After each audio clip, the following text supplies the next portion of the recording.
বাংলাদেশের ক্ষমতার করিডরে বইছে পরিবর্তনের হাওয়া, আর সেই হাওয়ার গতিপথ দেখে চমকে যাচ্ছেন তাবর তাবর রাজনৈতিক বিশ্লেষকরা। পর্দার আড়ালে বিশ্ব মোড়লরা বাংলাদেশকে নিয়ে যে নতুন ছক কষছে তার কেন্দ্রে আওয়ামী লীগ তো দূরের কথা, বিএনপিও হয়তো থাকছে না। নতুন এই সমীকরণের কেন্দ্রে চলে এসেছে বাংলাদেশ জামায়াতে ইসলামী। অবিশ্বাস্য মনে হচ্ছে? তাহলে শুনুন। বিশ্বের সবচেয়ে প্রভাবশালী আর্থিক মোড়ল আন্তর্জাতিক মুদ্রা তহবিল বা IMF স্বয়ং ধর্ণা দিয়েছে জামায়াতের দরজায়। খেলাটা এখন আর রাজপথের স্লোগান বা ঘরোয়া মিটিংয়ে সীমাবদ্ধ নেই, এটা চলে গেছে আন্তর্জাতিক কূটনীতির জটিল প্যাঁচে। আর এই খেলায় মাস্টার স্ট্রোক দিয়েছে জামায়াত। এতদিন যা ছিল গুঞ্জন, এখন তা দিনের আলোর মতো পরিষ্কার। আন্তর্জাতিক শক্তিগুলো বাংলাদেশের ভবিষ্যৎ নিয়ে এতটাই সিরিয়াস যে তারা সরাসরি জামায়াতের সাথে আলোচনায় বসছে। কয়েকদিন আগে ঢাকায় পশ্চিমা কূটনীতিকদের আনাগোনা ছিল চোখে পড়ার মতো। আসল খেলা তো এখন শুরু হলো, যেখানে বিশ্বের সবচেয়ে বড় ঋণদাতা প্রতিষ্ঠান বিশ্ব ব্যাংকের সহযোগী IMF বৈঠক করেছে জামায়াতের সাথে। যে IMF এর এক কিস্তি ঋণের জন্য বর্তমান সরকার চাতক পাখির মতো চেয়ে থাকে, যে IMF এর ইশারায় একটি দেশের অর্থনীতির চাকা ঘোরে বা থেমে যায়, সেই IMFই এখন জামায়াতের সাথে বৈঠকে বসছে। এর অর্থ একটাই, তারা জানে আগামী দিনে ক্ষমতার মসনদে কারা বসতে চলেছে। IMF শেখ হাসিনার দুঃশাসনে বিরক্ত ছিল, যার ফলশ্রুতিতে শেখ হাসিনার পতন হয়েছে। এমনকি নোবেল বিজয়ী ডক্টর মোহাম্মদ ইউনুসের মতো আন্তর্জাতিক ব্যক্তিত্ব IMF এর কাছ থেকে কাঙ্ক্ষিত সাড়া পাচ্ছেন না। আর সেই IMF কিনা নিজে গিয়ে বৈঠক করল জামায়াত ইসলামীর সাথে। ঘটনাটি প্রকাশ্যে আসে জামায়াত ইসলামীর একটি প্রেস বিজ্ঞপ্তির মাধ্যমে। গত 12 নভেম্বর বুধবার মগবাজারে জামায়াতের কেন্দ্রীয় কার্যালয়ে এই ঐতিহাসিক বৈঠকটি অনুষ্ঠিত হয়। লক্ষণীয় বিষয় ছিল, জামায়াতকে IMF এর অফিসে যেতে হয়নি, বরং IMF এর উচ্চ পদস্থ প্রতিনিধি দল নিজেই জামায়াতের ডেরায় হাজির হয়েছে। এটা শুধু একটা বৈঠক নয়, এটা একটা সুস্পষ্ট বার্তা। বার্তাটি হলো, পর্দার আড়ালের খেলোয়াড়রা বাংলাদেশের ভবিষ্যৎ ক্ষমতার বিন্যাস নিয়ে নতুন করে ভাবছে এবং সেই ভাবনায় জামায়াত একটি অপরিহার্য অংশ। বৈঠকে IMF এর প্রতিনিধি দলের নেতৃত্বে ছিলেন adviser to the Bangladesh mission chief Chris papa Giorgio.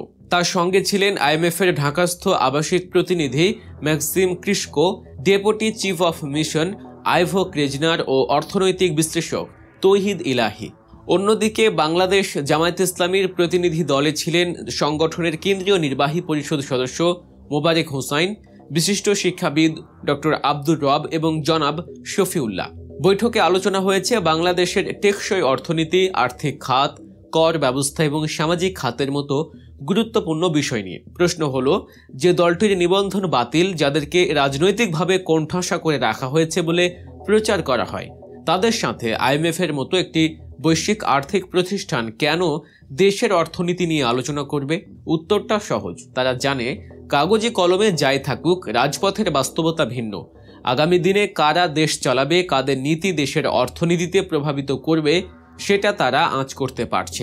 এক মুহূর্তের জন্য কল্পনা করুন, এই ঘটনা যদি বিএনপির সাথে ঘটত। এতক্ষণে দলটির নেতারা সংবাদ সম্মেলনের পর সংবাদ সম্মেলন করে ফুল দিয়ে শুভেচ্ছা বিনিময় করে এটাকে তাদের একক কূটনৈতিক বিজয় বলে দাবি করতেন। টকশো থেকে শুরু করে চায়ের দোকান পর্যন্ত আলোচনায় ঝড় উঠত।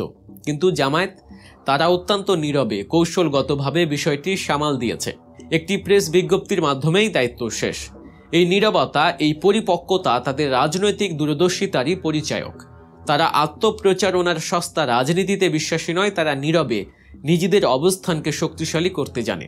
বিষয়টি যে শুধু IMF এর বৈঠকে সীমাবদ্ধ তা নয়, তার আরও একটি প্রমাণ হলো দেশের সুশীল সমাজ ও শিক্ষিত শ্রেণীর মনোভাবের পরিবর্তন। অন্যতম শীর্ষ ইংরেজি দৈনিক ডেইলি অবজারভার তাদের অনলাইন পোর্টালে একটি সার্ভে চালাচ্ছে। কারা পড়ে এই পত্রিকা? দেশের সিভিল সোসাইটি, উচ্চশিক্ষিত শ্রেণী এবং অভিজাত এলাকার বাসিন্দারা।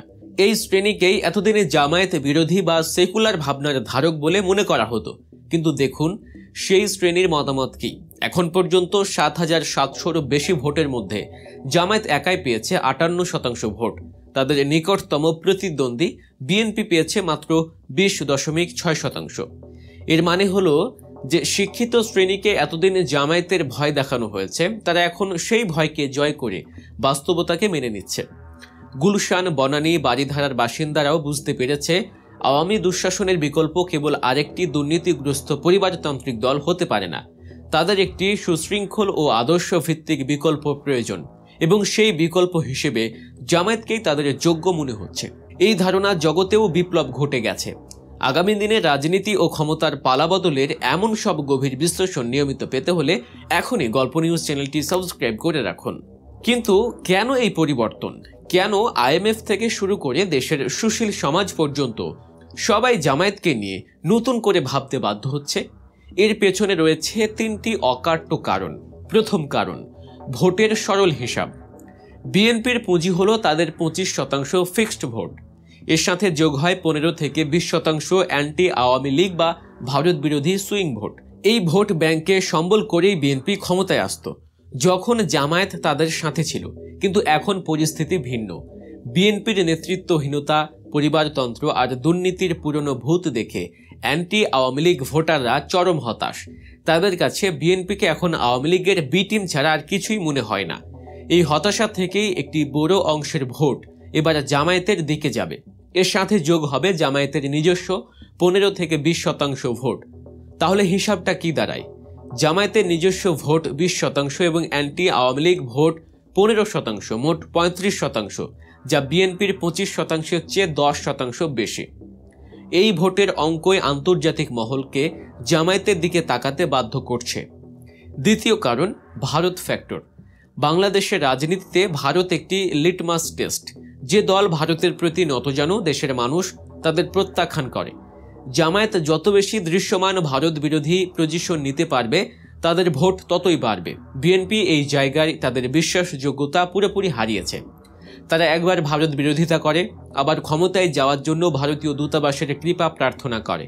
তাদের এই দ্বিচারিতা মানুষ ধরে ফেলেছে। অন্যদিকে জামায়াতের ভারত বিরোধী অবস্থান আদর্শিক এবং ধারাবাহিক। তাই ভারত যদি বাংলাদেশের কোনো দলকে ভয় পায়, সেটা হলো বাংলাদেশ জামায়াতে ইসলামী। তৃতীয় এবং সবচেয়ে গুরুত্বপূর্ণ কারণটি হলো তাদের সাংগঠনিক শক্তি ও ঐক্য। এটা তাদের এমন এক শক্তি যার সামনে অন্য কোনো দলই দাঁড়াতে পারে না। তাদের সংগঠন একেবারে সীসা ঢালা প্রাচীরের মতো। একটি বিরল দৃষ্টান্ত দেখুন। জামায়াত নেতা নুরুল ইসলাম বুলবুলের নির্বাচনী শোডাউনে তার গাড়িতে পায়ের নিচে বসে আছেন চাঁপাইনবাবগঞ্জের 2 বারের সাবেক এমপি লতিফুর রহমান। দল তাকে এবার মনোনয়ন দেয়নি, কিন্তু তিনি বর্তমান প্রার্থীর জন্য নিঃস্বার্থভাবে কাজ করছেন। এটাই হলো নেতৃত্বের প্রতি নিঃশর্ত আনুগত্যের এক বিরল দৃষ্টান্ত। এটা কি অন্য কোনো দলে কল্পনা করা যায়? এর বিপরীতে বিএনপির নগ্ন চিত্র দেখুন। ওই একই জেলায় বিএনপি নেতা হারুন মনোনয়ন পাওয়ায় তাকে হাসিনার দালাল বলে বিক্ষোভ করেছে তারই দলের নেতাকর্মীরা। আহ্বায়ক সদস্য সচিব প্রকাশ্যে তাকে গালাগাল করছেন। নাটোরের অবস্থা আরও করুন। আপন বোন মনোনয়ন পাওয়ায় বড় ভাই তার বিরুদ্ধে জ্বালাও পোড়াও করছে। যেখানে ভাই বোনের মধ্যে পদের জন্য লড়াই, সেখানে দেশের জন্য তারা কি করবে? এই আত্মঘাতী কোন্দলই বিএনপিকে ধ্বংসের দ্বার প্রান্তে নিয়ে গেছে। সুতরাং সব মিলিয়ে জামায়াতের ক্ষমতায় যাওয়ার সম্ভাবনা এখন যে কোনো সময়ের চেয়ে বেশি প্রবল। আর এই বাস্তবতা উপলব্ধি করেই আন্তর্জাতিক শক্তিগুলো তাদের সাথে যোগাযোগ রাখছে।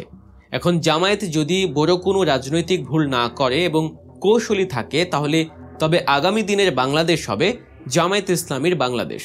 এই নতুন মেরুকরণের পালে হাওয়া দিয়েছে জাতীয় নাগরিক পার্টি এনসিপি। তারা জামায়াতের 5 দফা কর্মসূচির সাথে ঐক্যমত ঘোষণা করে কার্যত জামায়াতের নেতৃত্বকেই মেনে নিয়েছে। এখন প্রশ্ন হলো, জামায়াত কি পারবে এই অনুকূল পরিস্থিতিকে কাজে লাগিয়ে শেষ পর্যন্ত মাঠে টিকে থাকতে? দর্শক, আপনার মূল্যবান মতামত কমেন্ট বক্সে জানান। আর আমাদের চ্যানেলটি সাবস্ক্রাইব করে বেল আইকনটি চেপে দিন, যাতে পরবর্তী কোনো বিশ্লেষণ আপনার মিস না হয়।